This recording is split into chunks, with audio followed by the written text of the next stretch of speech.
Okay, so obviously you all know that my name is Nikki Glaspie. But I'll say it for those of you that don't know, my name is Nikki Glaspie. I am a drummer. I have been playing drums for 30 years. I am 32 years old. I started playing when I was 2 years old.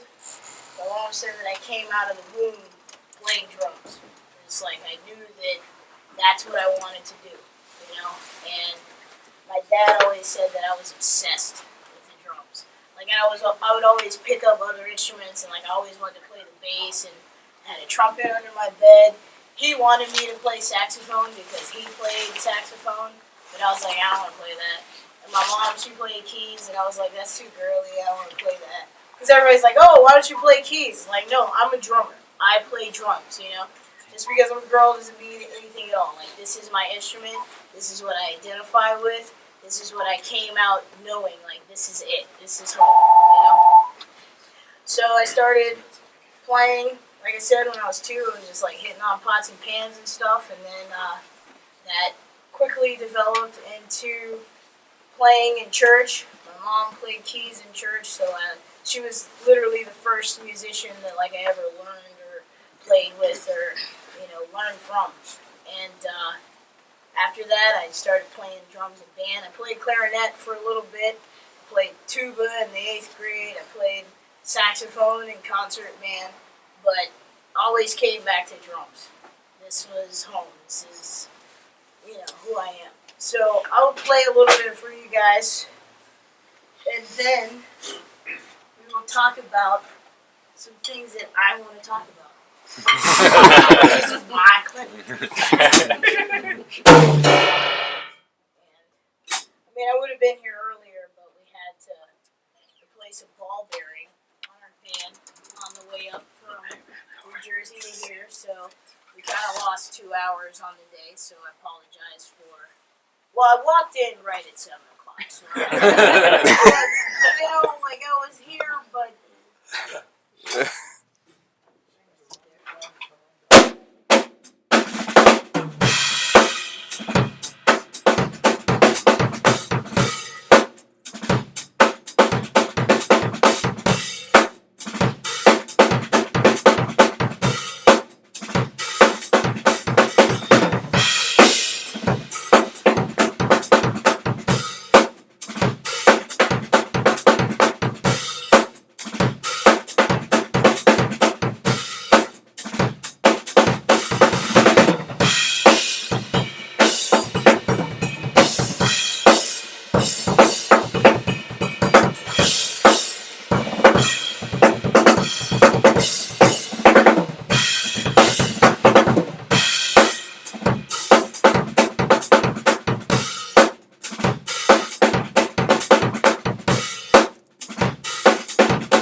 Full in the rain.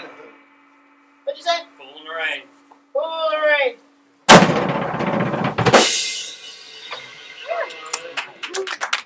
You wouldn't be able to tell by looking at me, but John Donnan was probably my single greatest influence besides Dennis Chambers.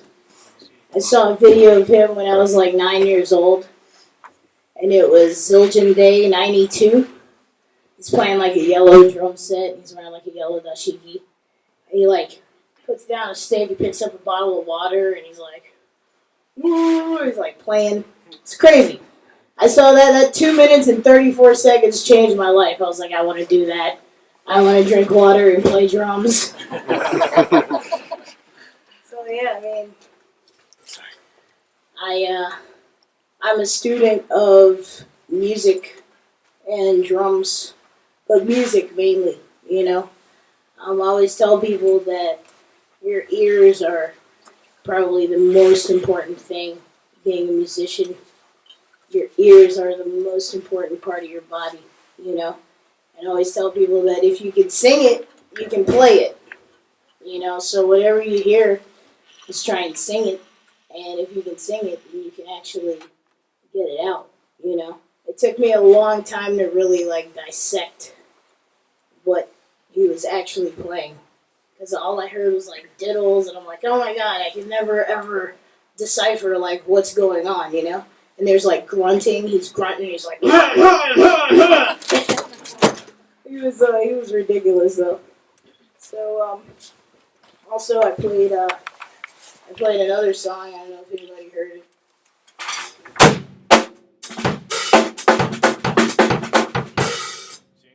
Yeah, James Brown. Yeah, I mean it's a couple of songs, but like Mother Popcorn. That's like, you know, it took me a while to get that too, you know. So I had to sit down and be like, what is going on, you know? But the constant quarters, because we always have the tendency to like add stuff, you know. It's like that's not really what's happening. I've heard a lot of people play. I mean, I even played it like this for a long time.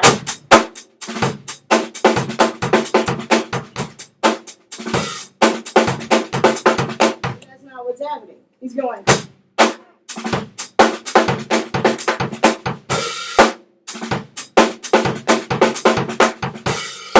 You know, and it makes a huge difference in the feel and how things actually are. You know, and by that I learned what we call the it's implied. You know, it's like, this is not what's actually happening, but it's implied. Like, that's what it feels like, you know. But that's the conversation or the relationship between the guitar or the bass or the keys or the horns or percussion or whatever, you know. It's, there's a lot of communicating going on there, and there's stuff happening or there's stuff that's not happening that you think is happening, and vice versa.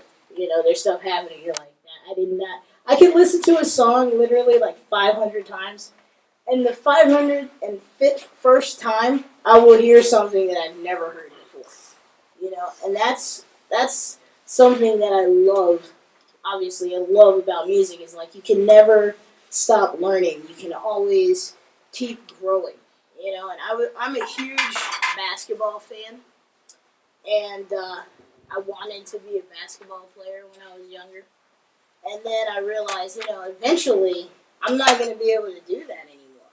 You know, age just like takes over the body, and that's just what it is. But I saw Elvin Jones like, right before he died. He was 80. He was 81. And I mean, I had never seen anybody play the drums so ferociously. I was like, oh my God, this guy is, you know. But that's just 81 years of knowledge. You know, can you imagine, like, he's been playing drums his entire life. It's like, he's a master. He's beyond a master, you know? So, that's what I love about music is that I'm constantly learning, like, every day. You know, there's something new, there's something different. And I encourage people to listen to all types of music. Because I listen to everything from, obviously, Led Zeppelin and James Brown, but even, like, Meshuggah. you know, and Van Halen and the OJs and the Gap Band. The Gap Band. I'm gonna say it again, the Gap Band. Check out the Gap Band. One of my favorite bands, but everybody, you know, Snarky Puppy. How many people? Everybody, right? Everybody loves Snarky Puppy, right? If you haven't heard of them, go check them out. They're insane. They're like the new Return to Forever, you know? Like, seriously, super awesome. I'm really happy that those guys exist because they're doing something for music that needs to be done right now.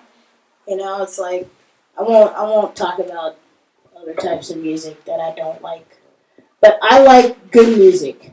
There's like bad music and there's good music. And it doesn't matter what it is. If it's good, then I like it. You know, I'll check it out. And there's something to learn from it. You know. But I have like some stuff that I'm supposed to talk about. Oh yeah, Yamaha drums. Let's give it up one time for Yamaha drums. They made this possible.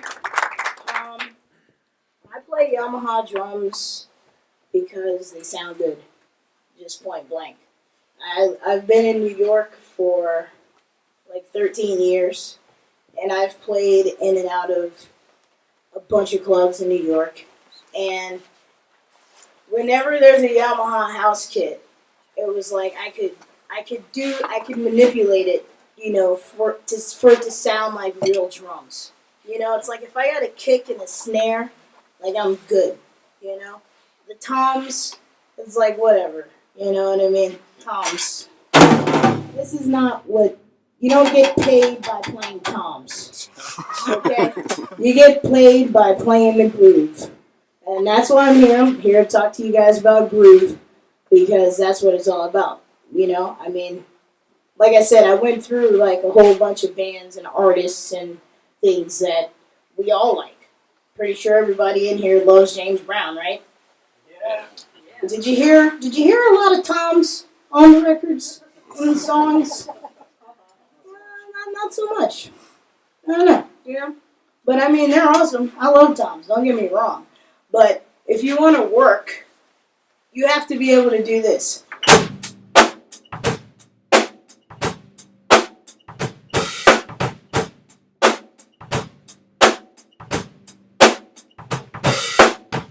And do that all night.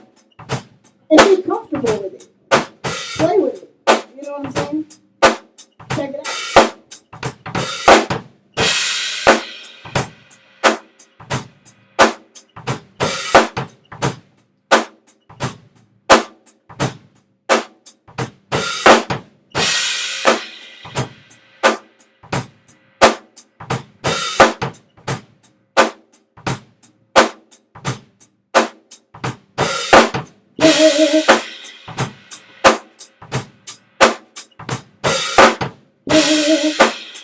What?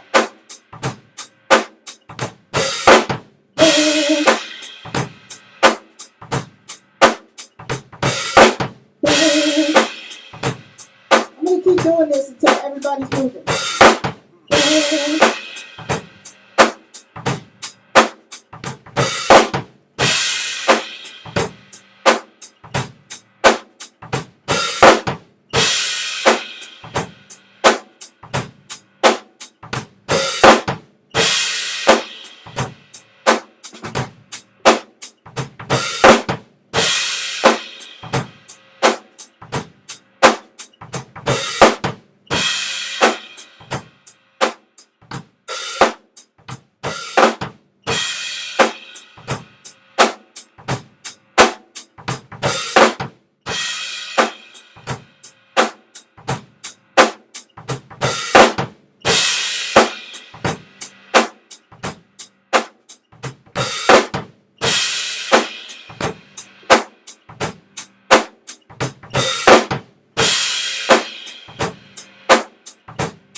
It starts to grow on you, right?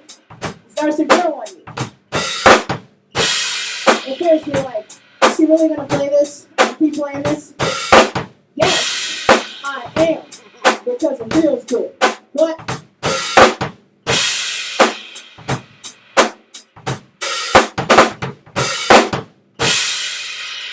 well, and that's how you get paid.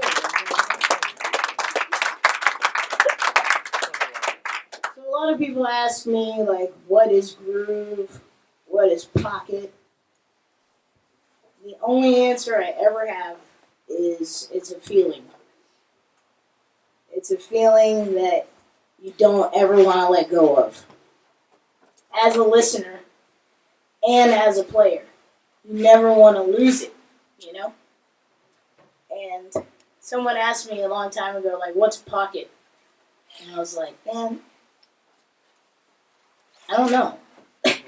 You know, it's just like it's a word that people describe groove or like not moving, I guess, you know. So it says like you have pocket. It's like, what's a pocket? Something that you can put stuff in and it's not gonna go anywhere. So that to me is what pocket is. You know? It's like somewhere that you can rest and lay your head and chill out, you know, and it doesn't move. And people always ask me, well, how do you play that? It's like, I don't know. How do you learn how to walk? You crawl, you know. I mean, it's kind of like basic human instinct, you know. It's like you have to drink water in order to live, and that's literally how I can explain it. The best that I know how to explain it is that it's necessary for the music to move and flourish and blossom and become the whole thing, you know? And that's not to say that you can't play a lot, because, I mean, for instance, Horacio El Negro Hernandez. He's like, I mean, if I could play drums like that, he is incredible. And he plays so many notes. He plays a lot of notes. He plays enough notes for 4 people. Okay, he plays everybody's parts. If anybody knows anything about lumba or timba or samba or anything like that, if you listen to him play, he's playing everybody's parts. He's playing the Tanguero's parts. He's playing the timbala player's parts. He's playing everybody's parts. Clave, you know, but within all of that, he is grooving. You're like, oh my God, that's incredible, you know? And again, that's just something that, like I said, I can't really explain. The only way that I can explain it is like you have a heartbeat, and you have rhythm, and it's like inside of you. And obviously, you can feel if something isn't right. If something's not right, then that means like the groove isn't right, you know? It's like when you're walking, you know, you put one foot in front of the other. You like stutter, it's like it's not right. So that's how I interpret or how I attempt, you know, to play without interruption. You know, someone can do this all the way through. You know? Anybody have any questions about groove? No, everybody grooves in here? That's awesome! Yeah. Could you touch on how that affects like the relationship with bass players? Yeah. As far as like forming pocket, because I kind of feel like a lot of times it's like a hug. Yeah, sometimes it is. Sometimes you get like the cold shoulder hug, and sometimes it's like nice warm fuzzy hug. Yeah, definitely. So if you could maybe talk about interacting with bass players a little bit. Yeah, interacting with bass players. So I think that fundamentally, a lot of people expect, or what they think would be locking with the bass player, is to play the exact notes when they strum. Which, yes, that is a good way to gauge where your pocket is, because if they're going, then it's not together, But you can absolutely groove with a bassist and not ever, play the same thing. And the bass is, my husband on stage, husband, wife, whatever it may be, That's the marriage. That's it right there. That's the foundation. If you don't have that, then you can't really build, anywhere else. But there is a relationship with the bass I would just say, most importantly, between the hats, the snare, and the kick. I mean, you have a relationship within itself, how they go together or where they go. But it's the same with the bass. The hi-hat. Let's go with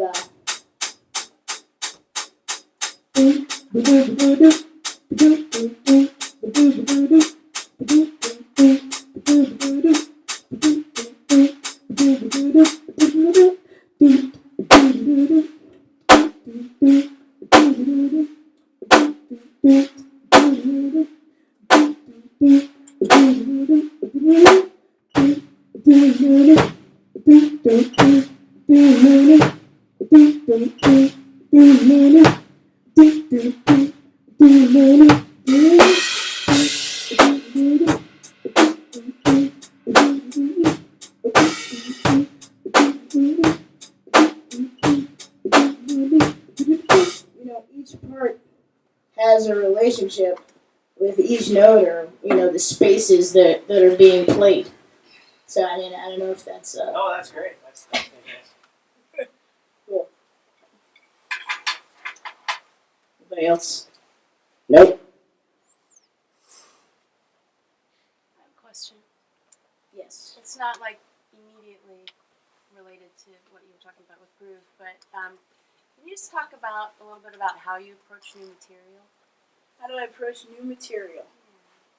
Like something that I'm writing, like completely brand new. What about the Earth, Wind, and Fire stuff that you guys The Earth, Wind, and Fire stuff. I mean, that's basically how I approach it. Is I internalize it. I internalize every single part. I learn every single part. I learn the bass line. I learn all three guitar parts because they have guitar galore, and backgrounds and keys, horns. I learn everybody's part. Because when you learn everybody's part, then it's easier. Yeah, because it's not just one thing. Like, yeah, I'm the drummer, but I just don't have to learn just what the drummer is doing. I have to understand what everybody else is doing in relation to what I'm doing. And that's really the only way that it completely comes together, And that's what I tell, the guys in the band. I'm like, I want you to tell me that I'm playing the wrong part. I want a horn player to tell the bass player, hey man, that's a B flat. Because then that means that everybody knows the music. And then we can play the piece of music and really just focus on, your part. If you know everybody else's part, then you can play the music. Do you physically learn it, or do you Yeah. get it in your... I physically learn some things, and then other things I just listen. Yeah. I listen all day long. People are like, people will tell you. She's like, I plugged in the phone today. She's like, what are we going to listen to? I'm like, what do you think we're going to listen to? Earth, Wind, and Fire. That's what I will be listening to for the next month, because that's what I have to do. And that, if anybody's ever heard Earth, Wind, and Fire, and knows any of their songs, you know that it's not easy. It's extremely complicated, and they are the greatest band of all time. Yes, I just said it. You can put that on record. I don't care. I'll stand beside it. And that's the thing, is listening. I've heard these songs a million times. That's ever been in a wedding band or is in one right now. You have played September at least 536 times. and I'm actually relearning the song, like, again, because I've played it so much. You tend to forget what the actual parts are because people start, doing their own interpretations and interpolations of the music, and it's not right. It's like, go to the tape, and that's not to say that you should play something exactly as it is every single time. That is like up for, your discretion, but I think in order to digress, you have to know what it is before you step away from it, because then you're not serving the music. It's like, that's really what it's about, is paying homage and, like, doing it correctly. So I've been listening to Earth, Wind, and Fire for the past, like, 2 months, and I will continue to until we play the show. And that's kind of how I approach music, as I internalize it. I listen to it until it can't be listened to anymore, and then listen to it again. So regarding that gig, I mean, I've seen them live, and they have a lot of transitions in between tunes. Like, they pretty much don't stop, right? Mm-hmm. I'm curious, do they hook you up with those transitions as well, or is that something during rehearsals where you guys kind of hash that stuff out? Yeah, totally. Yeah, we'll just, like, hash it out in rehearsal. Yep. How do you approach groove and odd time signatures? I know that Nth Power doesn't necessarily do a lot of that, but I've seen you do a lot of that, especially like Sammy K stuff. And you have a really great way of making it simple and making it sound like grooves, even though it's in 5 or 7 or whatever. Does that come from a methodology, or? You know what? That honestly came from it came from a teacher. I never played odd time signatures or even thought about doing it or listened to it until I met Dave Fusitsky. And he's the guitar player from the Screaming Headless Torsos, and he also is a professor at Berkeley. He played with Michelle Digiacello for a little bit.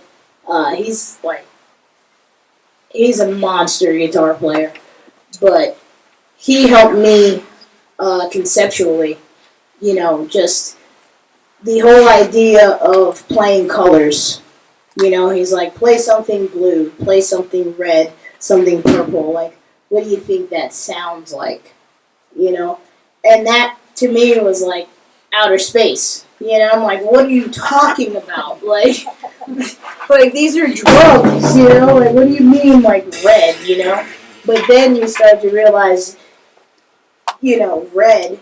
Like, what is red connotated with? Like, fury, anger, maybe, So it's like, all right, I'm gonna try and figure that out. Try and be mad, or play some anger or something like that. But he's really the one who was like, okay, we're gonna play this in 5. And I'm like, what do you mean, like 5? I can only count to 4. 5, But what he taught me was to learn the phrase. He's like, play the phrase. Whatever the phrase is, that's what you play. So I think that naturally, the groove kind of played into that because I know the phrase. If I know it, I can play it forwards, backwards, sideways. I can do all kind of stuff I want to do with it. So I think that that's kind of how the groove got inserted, is because he took the numbers away. Because when you hear 5, 7, 9, 11, 13, you start to sweat. At least I did. I was like 1, 2, 3, 1, 2, 3, 1, 2, 3, 1, 2, 1, 2, 3, 1, 2, 1, 1, 2, 1, 2, 1, 2, 3, 1, 2, 1, 2, 1, 2, 3, 1, 2, 1, 2, 1, 2, 1, 2, 1, 2. It's like, dude, I can't. It's like it's not conducive to playing music that is fluid or that someone wants to hear. So he was like, don't worry about the numbers. Just listen to the phrase and play the phrase. So that's how I break down odd time, odd signatures. You practice with grooves and stuff. You use a metronome or a drum machine or something. Are there any self-study materials that you recommend? Self-study materials. I just listen to I just listened to, what I liked and tried to imitate that. Like I was saying earlier, like I listened to James Brown and really tried to get inside of it and see exactly what's going on. So I think that just playing the records totally is, that's how I learned how to play drums. I didn't have any teachers or instructors until I got to college. And then they were like, okay, this is how you practice. I didn't know anything about practicing, But the thing about not knowing how to practice was that I developed my own way of practicing, which is using my ears, I don't actually, physically have to touch a drum, in order to practice. And people are always like, well, how do you, get stuff out? It's really like ideas are always kind of swirling around, and then when I sit down, I'll try and get them out. But as far as groove is concerned, I was taught groove by a groove master, and that came literally from just playing. He didn't say anything to me. Matt knows Jeff Lockhart. I don't know if any of you have heard of Jeff Lockhart. You know Jeff Lockhart. He also now he's a professor at Berkeley, but when I met him, he was not. He was cat playing around town, and he used to play at this club called Wally's. And he's a lefty, and he used to sit right in front of my ride cymbal, and he just play groove. And every now and again, he'd look at me and he'd tap on the ride. And that was the only type of communication that was had between us. And what that meant was go to the ride, So not only did he teach me groove, but he taught me how to comp and build solos, and things like that. But literally that just came from playing with him. Experience is the best teacher. I'll say that to anybody. If you can get a gig and go out there and play, it doesn't matter if you fall on your face. You know what I mean? It's like skateboarding or skiing or snowboarding or anything. You know what I mean? You just gotta get up and do it. Because otherwise it's not gonna happen. So I think getting rid of fear. Fear is a huge factor in why people don't do things, and you should not live in fear. That applies all the way around. Not just playing drums, but in life. What is there to be afraid of? What? No, yeah, you're right. You are. Absolutely. There is, but as far as it pertains to yourself, not anybody else, you know what I mean? But, what am I afraid of? I can do anything. I can do whatever I want to do. It's I'm going to do that because I believe that I can do it, But if you want to play drums, you got to play them. You know what I mean? It's sit around and I want to play drums. I want to play drums. Play them. That's the only way. Like I said, I've been playing for 30 years. And there's still things that I don't know and that I would like to know, and there's still, stuff that I'd like to play that I can't play, But it's I'm working on it, still trying to get it, Does that answer your question? Yeah, cool. So no schooling until you went to college? Until I went to college, yeah. And well, that's the thing is that I grew up playing drums. Stuff in school, right? Yes, yeah, drums in school and drums in church. But when I was going to church, what people consider church drumming today is not the school that I went to. This was church drumming.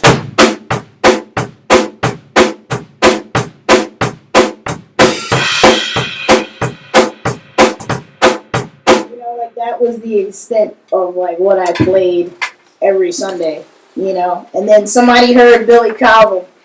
And then that was it. Catholic Church. So that's why I always say gospel drumming is fusion drumming. It's just they were influenced by something, and then it became. It's funny, it became a genre, a thing. So you go to college, and how's that change, or what? Or did you have was there changes made when you went to college? Yeah, absolutely. Because I had no idea what I was getting into when I went there. You know, when I got there, there were so many talented musicians. I was like, oh my god, like what am I doing here? Like this is all I can play. You know? And then I see cats, and there was like.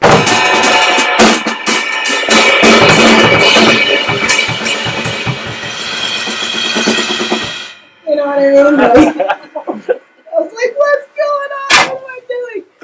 But I just immersed myself in the music, you know?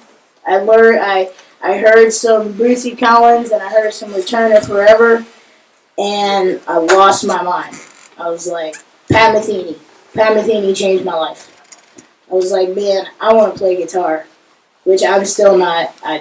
I'm terrible. I'm terrible at guitar, but that's not a reflection of his influence, you know. But yeah, I went to school and I just started listening and studying, like listening like relentlessly, you know. And I remember the moment that like my ears changed because it happened. Like I would like watch people and like listen to music, but I had no idea like really what was going on, you know. And then one day, literally like a switch went off, and I was able to hear and like decipher like what was going on and be able to break it down. So like that's what happened at school, and then I met some amazing musicians who helped shape me to who I am now. Like I said, Dave Fusinski. It's funny because I tell people I learned how to play drums from 2 guitar players. Go figure. But literally, I mean, they taught me music, you know, and from that I was able to apply it to the drums. They're like, this is what groove is, this is what funk is, this is how it feels, and I was able to take that and apply it here.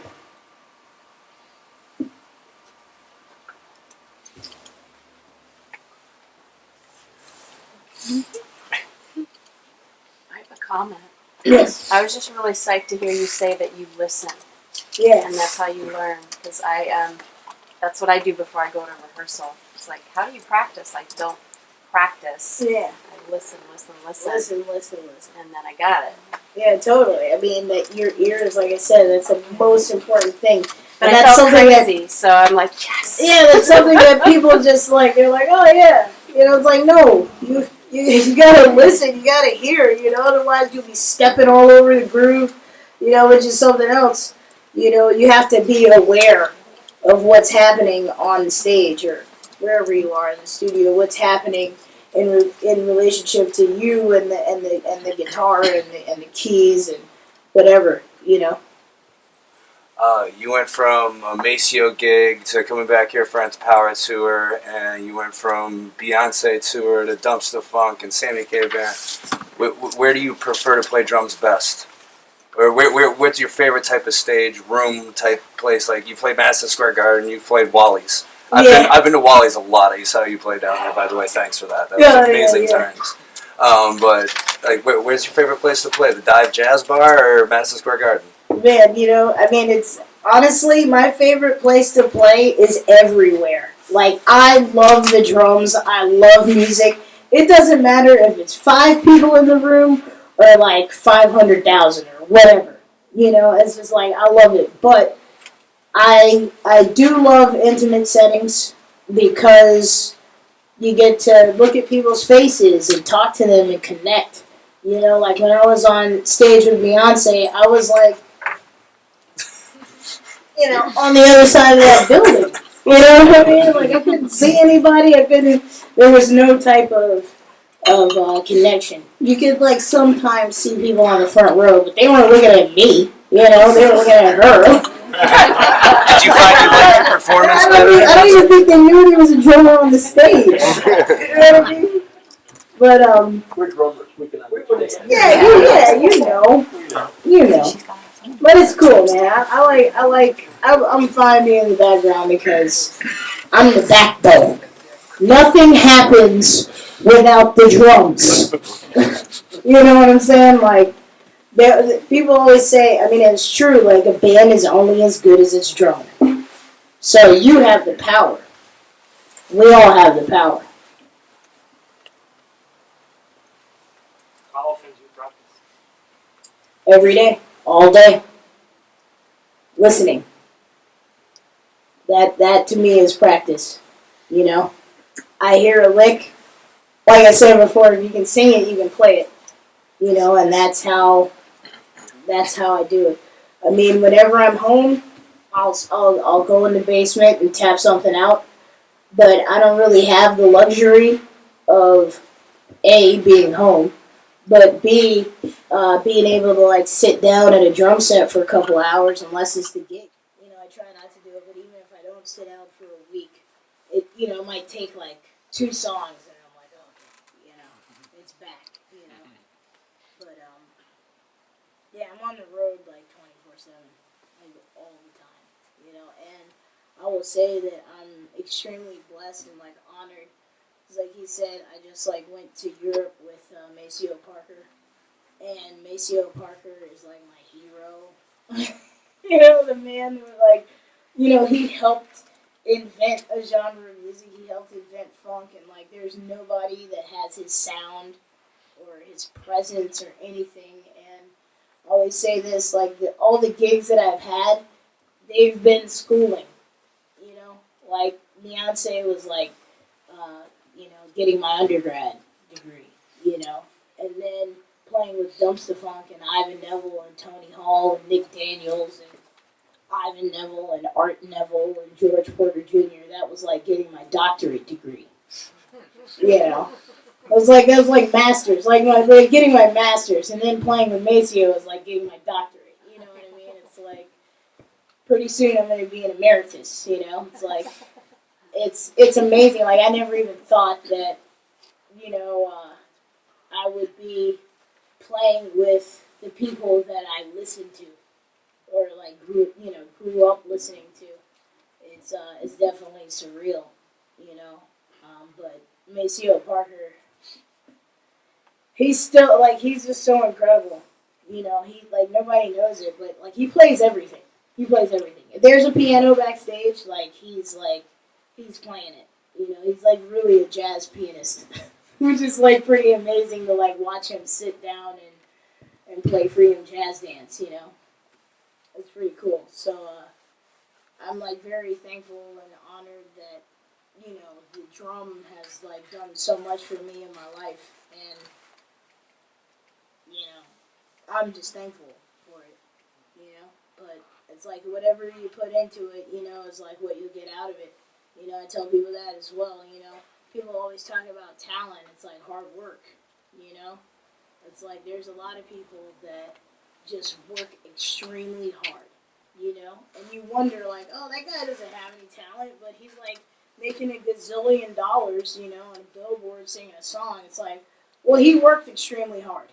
Nothing comes for free at all. And people always say that too. It's like you may not prefer, the way you might not prefer Beyonce's voice or like, her songs or anything, but you can't question the fact that she worked extremely hard and still does 24/7. So I would say that hard work trumps anything. It trumps talent any day. Because you can have talent, but if you're not willing to work, then you're not going to go anywhere with it. Yes. Yeah, have you encountered any sexism in your When I was a kid, I did a lot. Because I was like a full-time drummer for my church when I was 8.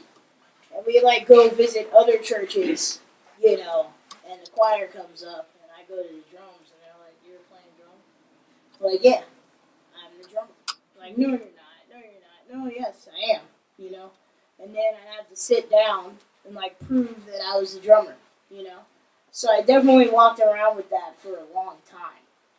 For a long time. I mean, I haven't, experienced it in a while. I think, but that's because of, people like Terry Lynn Carrington and Cindy, Blackman, like, all these female drummers that like are amazing and that paved the way. You know, I think people are starting to respect female musicians, you know, a lot more. I mean, I do this because I'm a musician. You know what I mean? Like, I don't think about my gender when I sit down and play the drums. You know, so it's like, why should anybody else? Yeah, I used to, but not anymore. So I think I'll play some more. You guys want me to play some more? Yeah. Like, could you stop talking, please? I mean, you know, there's not really much to do, you know what I mean?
play Ants Power song.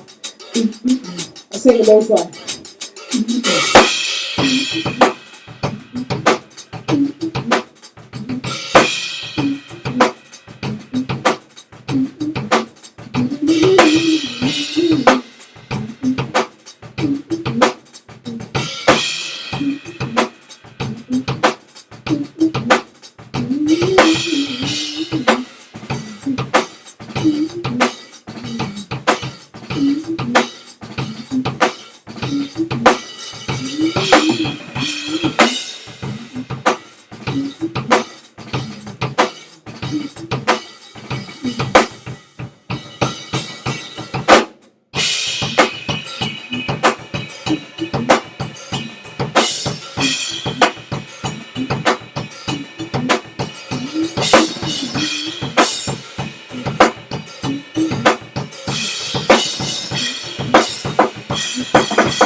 Matt's wearing a hoodie.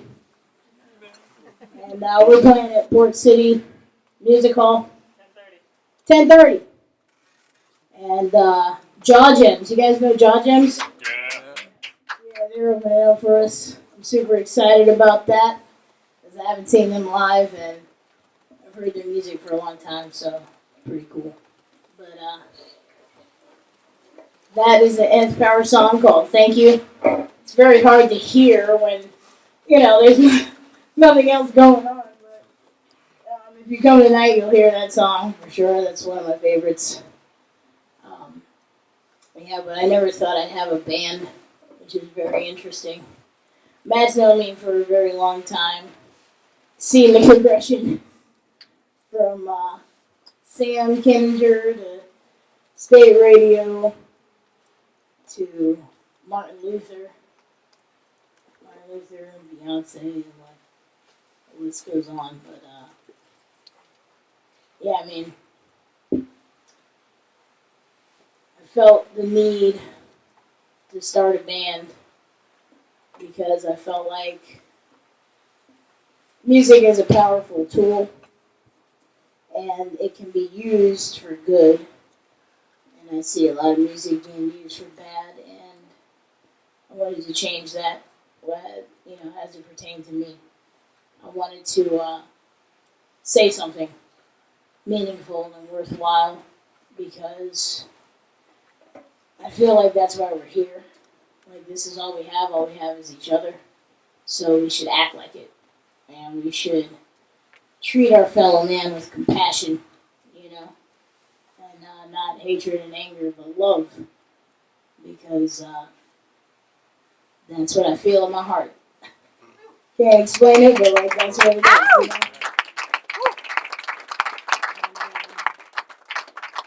I just hope to use this, to enhance people's lives and hopefully make them happier. Put a smile on their face, because it is a gift. We have a gift. God, the universe, whatever you want to call it, has given us the gift of music. So we should use it. in a positive way. And I'm very excited about, what's to come for music because, as we know, history repeats itself, and I think the 70s were awesome. I think the 70s were great. As far as music is concerned, obviously it's debatable, what's the best decade? I don't know. But personally, I love the 70s. Everything that happened in the 70s, I was like, yes. I don't really listen to anything after 1983. Not too much. I'm like a funketeer. I just listen to Bootsy Collins and James and, Sly and, the list goes on. But I don't know if that's apparent in my playing, but I listen to old school all day. Actually that rhythm that I was playing at the end of the song, that's some Zigaboo. I actually have a Zigaboo hat, and I was going to wear it today, and I left it in the van, and it was too late to go back and get it. But I wanted to talk about Zig for a second because he's an amazing drummer. If you don't know who I'm talking about, his name is Zigaboo East. He played drums for the Meters. And George always said that he was a jazz drummer trying to play funk, pretty much. And he succeeded, but because of that, he had a different style. It was very unorthodox, But if you hear this rhythm,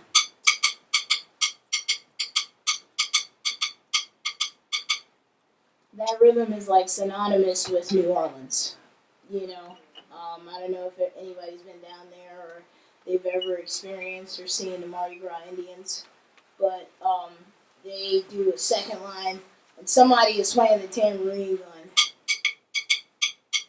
And that's what I equate that to is clave. People know what clave is. But it's that comes from a specific area, a place, you know what I mean? And it's the same with New Orleans, this is their clave. So at the end of that song, actually, I played that pattern, but not where you would think. I played it in the kick drum.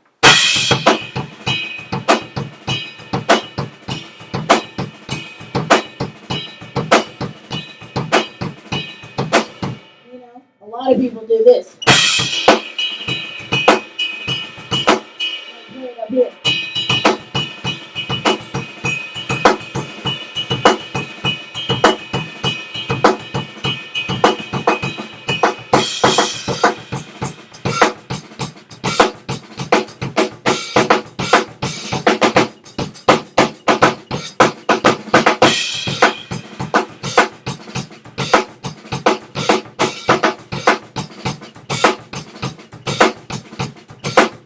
So whenever I think about New Orleans, that's it. That's what I hear.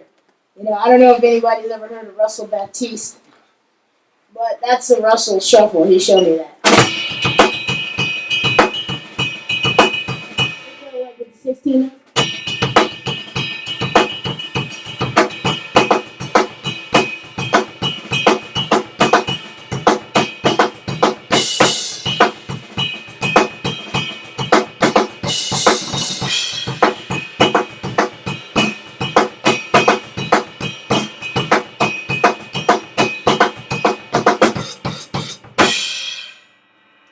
Yeah, it's I always say I want to do a funk documentary that chronicles different types of funk, because there's funk that comes from all over, all over the world. But I'll just keep it here in the U.S. because that's what I know about the most. But there's a type of funk that comes from New Orleans. There's a type that comes from New York.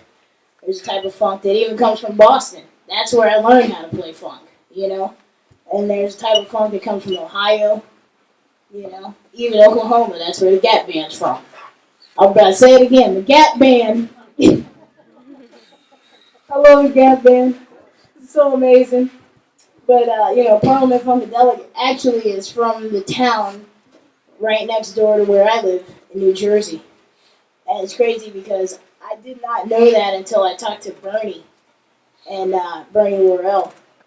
And he was like, "Yeah, I met George." Because I asked him. I mean, whenever I'm with somebody like that, I ask them questions. I have no shame at all. I'm like, it's like an interview. I'm like, "Hey, so how'd you meet George Clinton? Like what happened? You got to tell me what happened. And he was like, "I met him in the barber shop." He said that he had moved to New Jersey and that someone heard that there was this kid who played keys who moved to New Jersey, and somebody eventually in the neighborhood was like, "Yo, you got to go to the barber shop because I think George Clinton is looking for you." And he's like, "Who is this guy, George Clinton?" And then he goes to the barber shop and they're singing, and he's like, "Yeah, I play keys," and then they just start playing music, And that happened right down the street from my house, and I had no idea. And actually, I think it was like 2 Christmases ago, I ran into Bernard Purdy in my grocery store. Dude, like, you don't even understand. Like, I was like walking, I had the cart, I was walking out with my stepdaughter, and like, I see him, he's got the hat on, he's like paying for, the food, and I'm like, "Oh my God, oh my God, oh my God." And I like stop, and I'm like, "Do you know who that is?" She's like, "No." Like, "Who is that?" I'm like, "That's Bernard Purdy." She's like, "I still don't know who that is." So like, I back up, and I'm like, "Mr. Purdy," And he's like, "Yeah, I live right there." And I'm like, "Are you serious? Like, I've lived here for 8 years, and this is my grocery store. I've never seen you in here before, And that was incredible, I mean, imagine, like, just saying Bernard Purdy, And I'm like, "Purdy Shovel." So anyway. But yeah, whenever I'm around these guys, I always ask them, like, what happened, Because they were there, and they did it. And it's like, it's so incredible to just hear the experience and, what happened in the history all behind it. But one day I'm making this documentary, and I'm going to talk about funk from different regions because there's so much to learn and like take from and choose from. With that in mind, how'd you and Nate Dogg and Nikki meet? Oh, me and Nate? Yeah. At Wally's. Oh. Yeah, he just like walked in. I think he subbed for somebody one night, and because I was there first I started playing on Sundays, and then I started playing on Tuesdays, and then when Mark Kelly left, I took over on Tuesdays, and then I was playing Sundays, Tuesdays, and Wednesdays. So I think he came in and subbed maybe for Webster Roach on a Wednesday or something, and like I'd heard about him, and Aaron Bellamy, who's a great friend of mine as well, he was like, "Yo, you gotta check this dude out. His name's Nate Edgar." So basically, we had a band that Matt was in for a second called the High Resilience, and it was just rock music, And Aaron Bellamy, he's known as a bassist, but he's like an incredible guitarist, and he's a metal guitarist. How you go from metal guitarist to funk bassist? I always tell people that though, metal and funk are so closely related. It's just the tone is different. Metal are like, and funk's like, they're playing the same thing. No, seriously. It's like so closely related. So he was like, "Man, we should play with this dude because he's sick." And I was like, "All right." So we've been playing together for a long time, but just never like on a bandstand or in public. We always like wrote all these like rock songs together and stuff, and he's probably the sweetest guy I've ever met in my life. Like, seriously. He's the sweetest dude I've ever met. And I was like, "Man, I want to play music with you. I want to, I just want to hang out with you." You know what I mean? Because he was just like such a sweet dude. And how lucky am I that we have a band together and we travel the world together, But I definitely believe that, I spoke that into existence. I was just like, I want to hang out with this dude. There's something for me to learn from him, and I want to learn and cultivate and do stuff together. So that's what happened. He's my best friend. Did you get that? I didn't get it. Yeah. Could you talk a little bit about playing Yeah, it did. So that is probably one of the most challenging things to do, is to play with another drummer. Because like I said before, like the drummer is the heartbeat. So how can you have like two heartbeats? You know what I mean? So basically, with the Beyonce gig, we just kind of, at first we were playing everything together, and I was like, this isn't working because it's just like too much. There's the track. There's also the track factor. You know, there's like 808 and there's a percussionist, and there was just like a lot of stuff going on. And I'm a very like simple, I'm a very simple person. I like to hear my music like, broken down and simplified, just so it's easy to understand. It's palatable, So we started breaking the parts up. Like I play hats and like she'd play ride or whatever. I'd lay out for a section and then she would start playing. And then I also played. I did a couple of double drum set gigs with Charles Haynes, and when you're doing that, you just kind of let someone take the lead, and I just let him take the lead because he's ridiculous, and I just want to listen to him play, So with that, I mean, it's just a lot of listening. Again, you got to make way for each other to speak, or to talk when you want to talk, or say something. So it's a lot of listening and communicating. But yeah, it's quite difficult. Challenging on the enormous stage, too. Yeah, I mean, but we had in-ear monitors, so I could hear everything. But it's quite sterile, It's like you don't get any other room.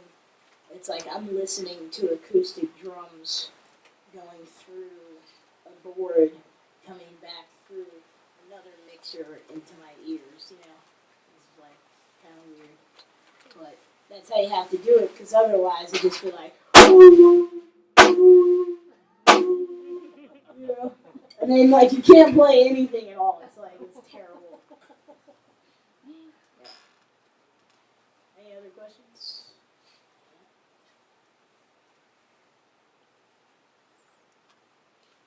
I have one. I haven't played for very long, so everyone else probably knows the answer, but I'm going to ask it anyway. You said you can't make money on the toms, but what is the most money-making part of the drum set? Well, I mean, I was just saying that in reference to you have to play groove, in order to have a gig or keep a gig. Is you have to play songs, and that doesn't necessarily involve toms all the time. Yeah. So I mean, I was really implying that chops are important. Don't get me wrong. It's good to chop it up, but the groove is probably the most important thing when you have a gig. In order to keep it and do it, you have to play groove. People have to be able to dance. And I always say that I'm not doing my job if there's one person in the room not moving, because they should be moving. And if they're not moving, then I need to figure it out. And that's kind of how I gauge what is happening, because people should feel it. I feel like that's kind of the point of music. Music is the science of making people feel. Can you do an example of relatively new too? You said if you can hear it, you can sing it, you can play it, like how you would kind of work through that. Yeah. Okay.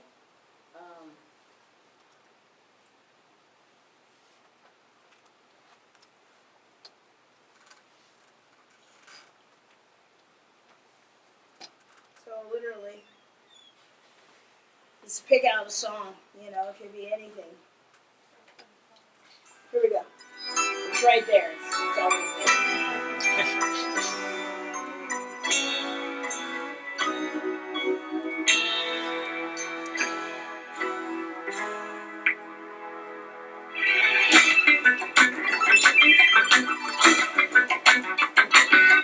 I mean, if I had a guitar, I can figure out how to play because I can sing it. I look for that note. You know what I'm saying? Like that. And then drums too. You know,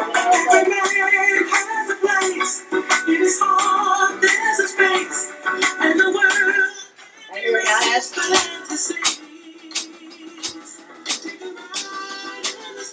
you know. How do you work on your chops? How do I work on independence? I mean, well, I worked on it a long time ago, you know. So like a lot of things are natural for me now, you know. But independence, the best way I can break it down is like this. I really worked on independence, like playing clave, I was talking about earlier, you know, because Horacio was probably the king of independence. So literally, I would just try and play each part, you know. The clave, and figure out where things hit together, you know. So literally, I just like slow it down to where I'm like working it out, like.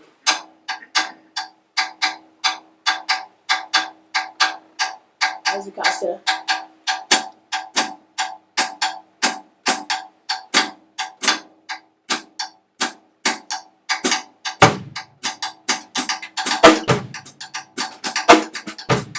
You know what I mean? That's like, I just take it like really slow, you know, figure out where things hit together. And once you figure out where things hit together, then it's a little easier to work through it. But then also like ostinatos, I worked on independence like that, just, you know, just adding stuff.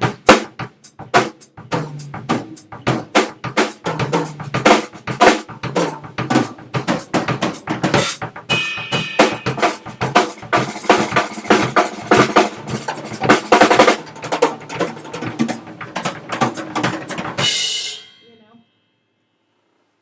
like that. Yeah, but yeah, just take it slow. Just take it really slow, because I think a lot of people like they just want to play up to speed and play up to tempo. But like a lot of things can be worked out. You realize you just like start really slow and then eventually you can speed it up. You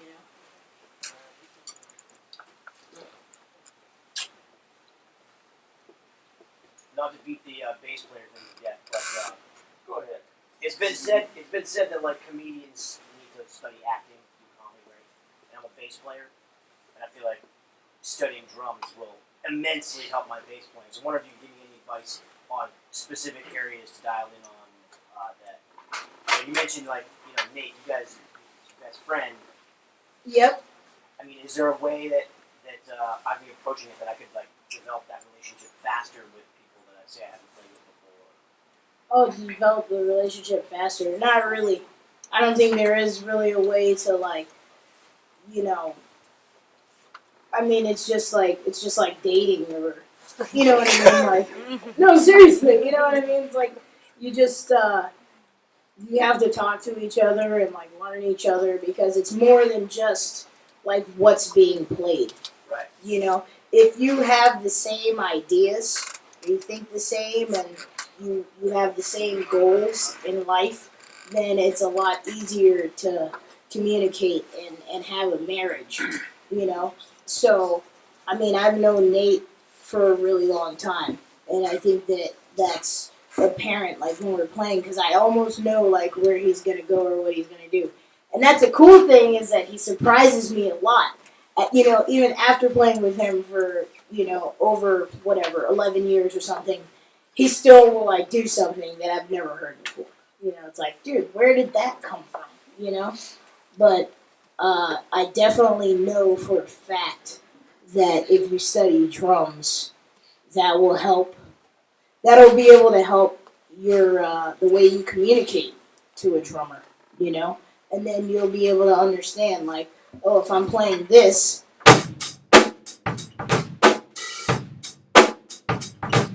be able to understand like what bass line, what the bass should feel like, as it pertains to a drummer, and I do that. I study bass like all the time. I'm always like I write songs like by bass lines. I write bass lines, and very rarely I'll write a song on the keyboard, but it's all like string instruments, But absolutely, if you study the drums, that will make your bass playing better, and vice versa. If you're a drummer. Cooler, yeah. If It's hard to admit that in a whole room full of drummers. But yeah, but that goes the same for drummers. Like if you study bass, you'll be a better drummer because you'll be able to understand again. You'll be able to understand the relationship. You'll be able to understand, or feel like what, maybe I shouldn't lock up on that, or maybe I should, play along or play off of it, because. Inherently, we know when something isn't right. He'll be like, okay, either you're gonna change your kick pattern, or I'm gonna change what I'm playing. Or we do, both of us change. We just like try and figure it out together. Awesome. So thank you guys for being my guinea pigs. It's actually the first clinic I've ever given. Could you tell? No.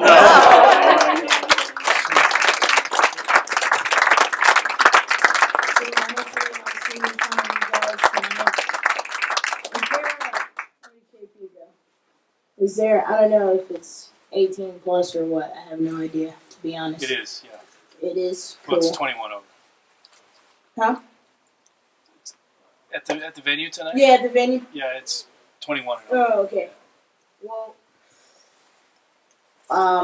you'll be able to see a lot of communicating and talking and whatnot, at the gig. Because, yeah, it's not just the bass, there's guitar and there's keys, and I have a percussionist as well. And we all sing, me, the guitarist and the keyboard player, and there's a lot going on. But it all comes down to listening again, If you don't leave here with anything else, listen. Your ears are the most important thing, If you can hear it, you can sing it. If you sing it, you can play it, and that's really it. And the Gap Band. And the Gap Band. And Earth, Wind, and Fire. I said they were the greatest band. Literally. They were geniuses. Down to the lyrics and chord structure and melodies. They were incredible, So, yeah, take that with you. Go listen to some Gap Band and some Earth, Wind, and Fire and some Led Zeppelin. I highly encourage listening to Led Zeppelin and Meshuggah. I love those guys. Yeah, listen to what you like. Listen to everything. If you never heard it before, check it out. I'm still learning about people every day, new music and new musicians. So, thank you guys very much for having me and listening to me talk.